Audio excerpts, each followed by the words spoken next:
Hi, I'm Dr. Bertice Berry, and I need to tell you this story.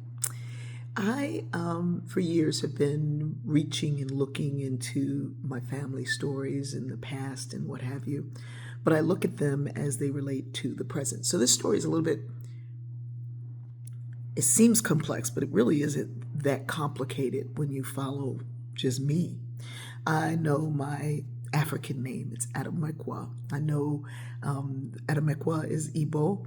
I know that they now live in Nigeria state, but I also know that prior to that, they were of the Massa people, not Maasai, Massa.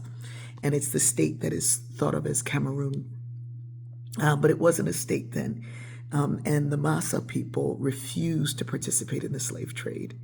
They refused.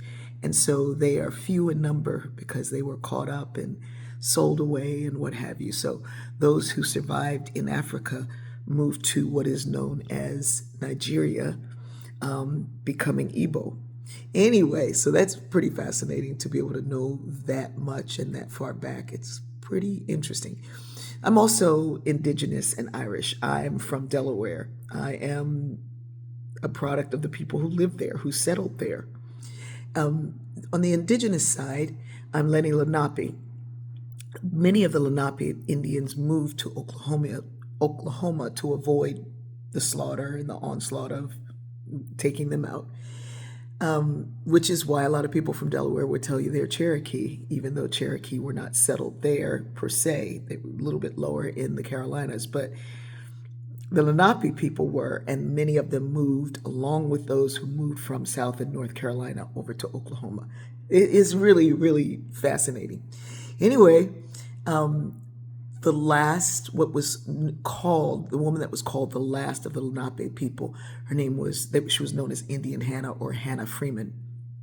Hannah died in a pauper's house. The Quakers actually cared for her.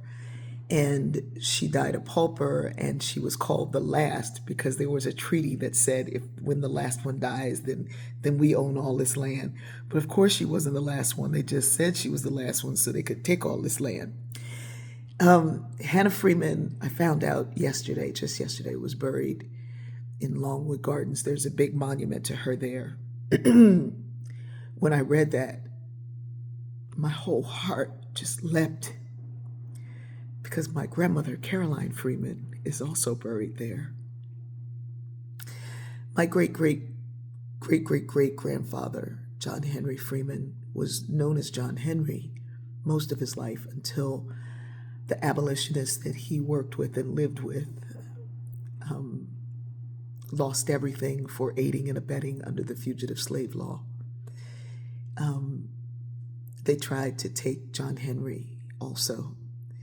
And John Henry, with a Quaker friend, sued under the auspices of being unlawfully took.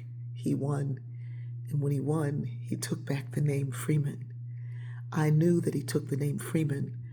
I didn't know that he was just taking it back. Life is long and amazing, and history starts with each and every one of us. History is not this isolated thing of those people over there.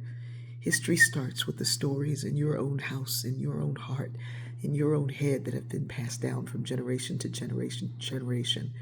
Too often we throw out those old papers and then we say those people are trying to bury our history. They cannot bury our history.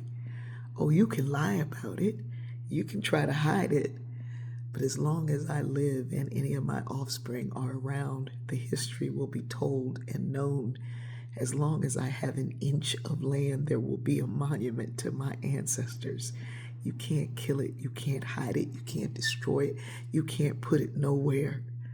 The Smithsonian has a couple of pieces that I sent to it. And as long as I'm alive in this house, there will be monuments and things and artifacts for people to see and know and touch and hear about. When I make a sweet potato pie, I'm making my mother's sweet potato pie.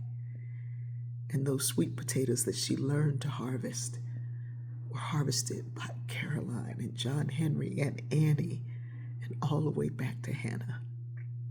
Life is long and wonderful. and history begins with you. It's my story, my story. I love you.